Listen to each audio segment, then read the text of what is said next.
America, the land of the free, home of the brave, and ruled by a president. Yes, folks, we're diving headfirst into the wild world of the US presidency. It's a system that's fascinated and baffled people for centuries. Think of the presidency as the captain's chair on a giant spaceship called America. The president's got their hands on the controls, making big decisions about where this ship goes. And here's the kicker, they can't just do whatever they want. This ain't no dictatorship, people. We've got rules, regulations, and a whole bunch of other folks on board who have a say in things. That's the beauty of the US system. It's designed to be a balancing act, ensuring no one person has too much power. So buckle up as we break down this whole presidency thing, exploring its pros, cons, and everything in between. Because understanding the presidency is key to understanding America itself. First up, let's talk stability. Imagine a ship without a captain, just sailing aimlessly through the ocean. Chaos, right? That's where the presidency comes in. Having a single elected leader provides a sense of stability and direction for the entire country.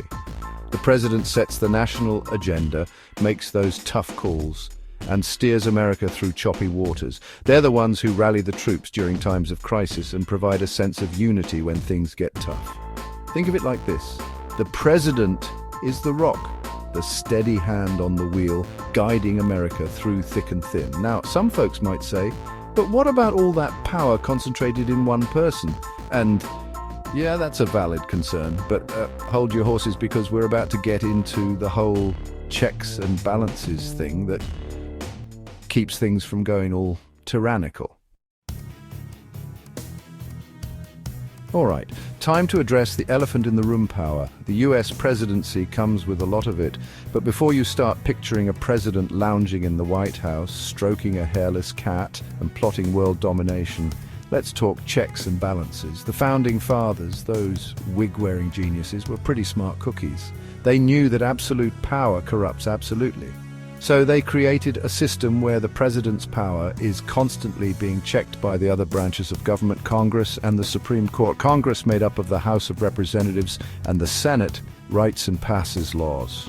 The president can propose laws, sure, but Congress gets the final say. They can even override a presidential veto if they're feeling particularly feisty.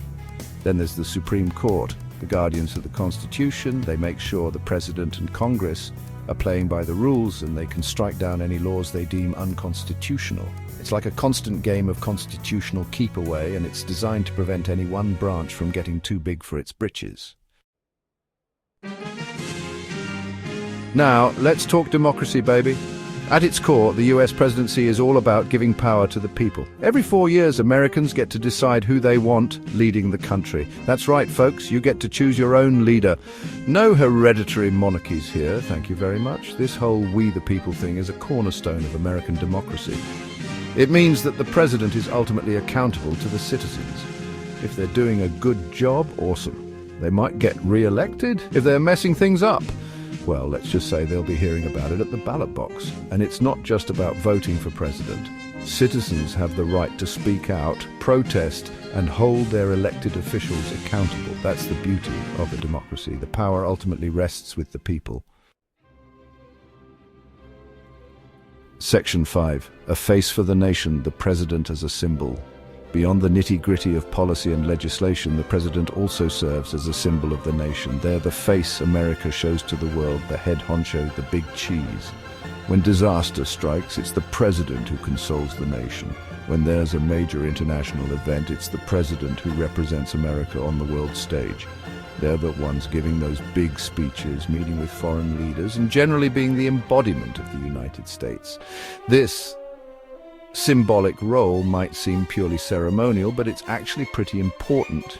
It provides a sense of unity and national identity, and it gives Americans someone to look to during times of uncertainty.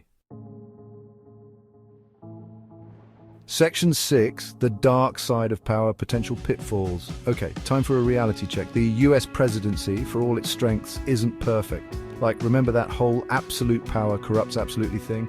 Yeah, it's a real danger, even in a system with checks and balances. History is full of leaders who've abused their power, and the US presidency is no exception. From Watergate to the Iran-Contra affair, there have been times when presidents have pushed the boundaries of their authority and acted in their own self-interest. That's why it's so crucial for citizens to be engaged and hold their leaders accountable. A healthy democracy requires constant vigilance and a willingness to call out BS when you see it. Section 7, gridlock when politics get stuck. Another potential downside of the US presidency is the risk of gridlock. Remember how we talked about Congress and the president having to agree on laws? Well, sometimes they just don't. When the president and Congress are from different political parties, things can get pretty darn difficult. Each side digs in its heels, refuses to compromise, and the whole legislative process grinds to a halt.